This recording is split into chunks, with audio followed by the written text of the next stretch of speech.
Yo, the brand new state of play for The Last of Us Part 2 was pretty incredible. We got some brand new, never seen before gameplay footage that showed a ton of really awesome details, including combat, exploration, crafting, character progression, and a ton more that we are going to explore in this video. Of course, this also removed all of the concerns that I had for the game, and not just for me, for a lot of other people, because the game is now trending on Amazon top most sold games. I'm pretty sure that it's #1 right now. So a ton of stuff to discuss. As always, a thumbs up on this video would be super awesome, and let's jump right into it. By the way, I'm also organizing another giveaway for this month. It's going to be a copy of The Last of Us Part 2, and you can take part in the giveaway by simply following the links in the description as well as the pinned post. And in like a few more weeks, I'm going to announce the winner both here on this channel as well as via the email address provided. Anyway, let's begin with the 8-minute gameplay footage because it's uninterrupted and it's just like a full-on section of a part of the game. So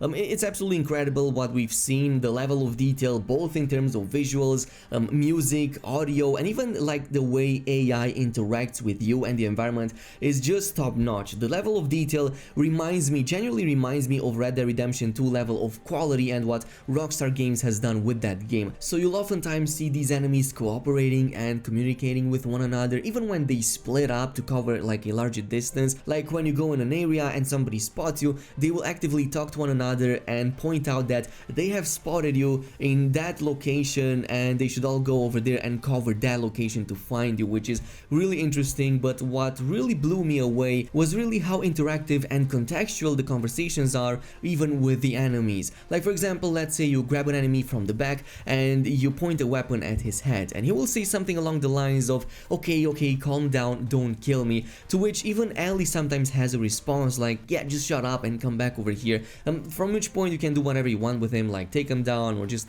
set him free, which is really not ideal because they are very likely to shoot back or alert everybody else. Nonetheless, it seems that a huge emphasis is still going to be on that exploration, which was made way better even than the previous game. So even though the game is not fully open world, it's still going to feature both very large open areas that are very likely to require special means to traverse fully, as well as many detailed interior sections where we are likely going to spend a ton of time digging into every corner. Some of the areas that you can expect to find out in The Last of Us Part 2 are Jackson County, which is likely the starting area where everything starts unfolding, as well as the surrounding wilderness and the snowy mountains. But also the city of Seattle, which is absolutely massive, with a ton of authentic locations inspired by the real world and a ton of interiors to explore as well, since that's going to be a huge part of it too. But the story is set to span over multiple seasons and climates, so it's very likely as we start in Jackson County where we have the snow-capped mountains, there's going to be snowy areas and wilderness,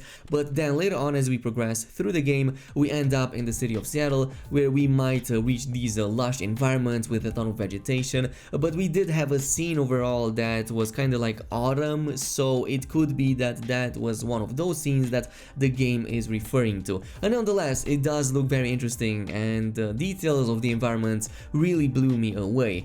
Now as far as exploration goes, there's a ton of mechanics at work here, and Ellie is way more agile than in the previous game. She of course can jump and climb over obstacles, she can also swim finally by the way, and even dive underwater to take enemies by surprise. But there's other tools at her disposal that she can use to better traverse the environment. Like for example, we saw the sequence of her using a rope both to scale vertical terrain and swing over obstacles, as well as even gaining an advantage against the enemies and get a better positioning in case you want to go in and start combat with them, but also like for example to fully bypass enemies if that is what you want. Now there's also the possibility of horseback riding, which has been shown in the past, and this is going to help you cover long distances like in the Seattle area. But also there's a new means of transportation, which is the boat, and these are going to be required to navigate many of the flooded streets present in the game, especially in the city area where apparently there's going to be a ton of them. Now as far as combat and enemies go, combat is also going to be a huge part of the game with a ton of very interesting mechanics.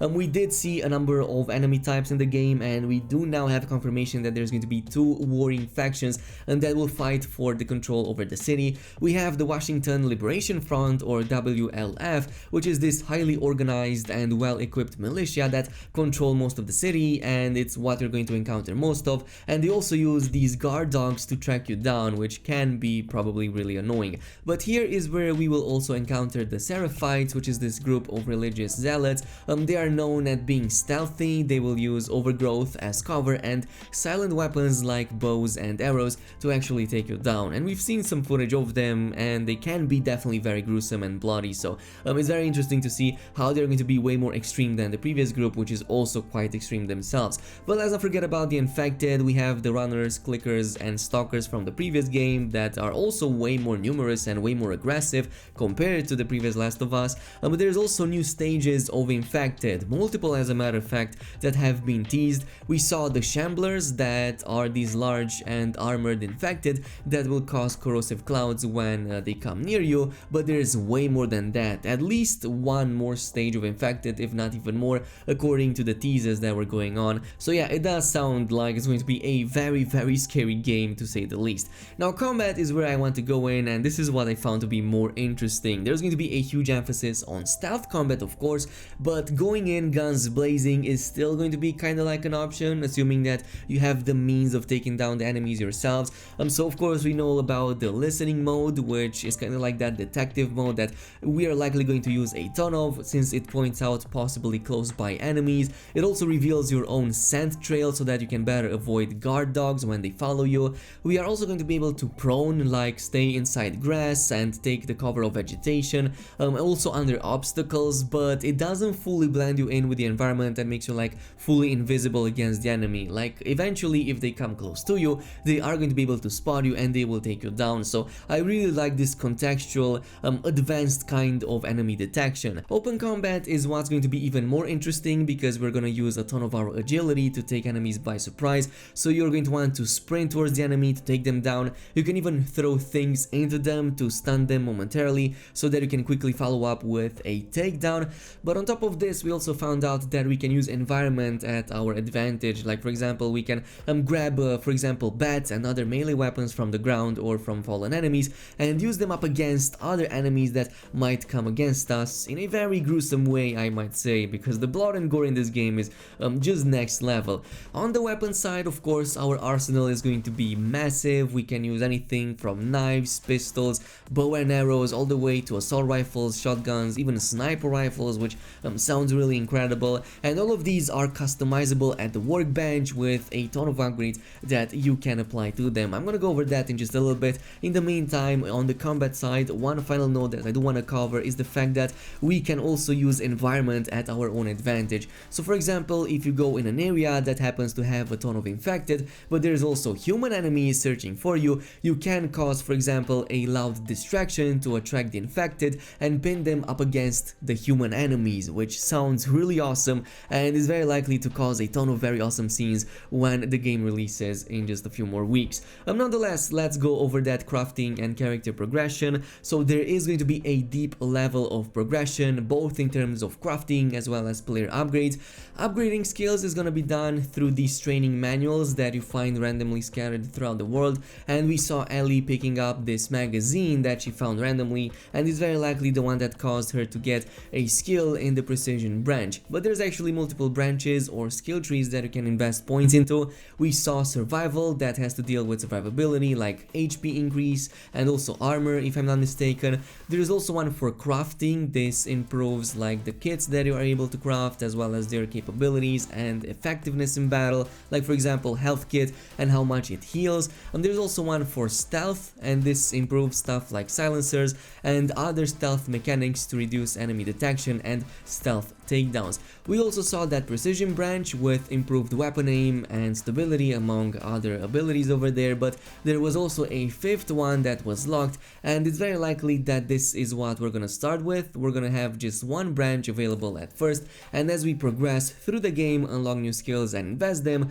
they are going to unlock additional branches that we can further customize. Now onto that crafting system I was talking about, you're gonna definitely want to craft a ton of items to help you in battle. We saw that possibility of crafting silencers for the pistol, but there's also a ton of bombs like stun bombs, mines, molotovs, grenades that you can use against the enemy, even healing kits that you can further upgrade to heal you for even longer, and there's possibly way more than that. Which brings us to the final feature feature, which is the workbench system, where you go in and customize your weapons, and it looks very detailed. That's why I said that this reminds me a bit of Red Dead Redemption 2, because the level of customization and the way everything is visualized on the gun reminds me of Red Dead Redemption as well.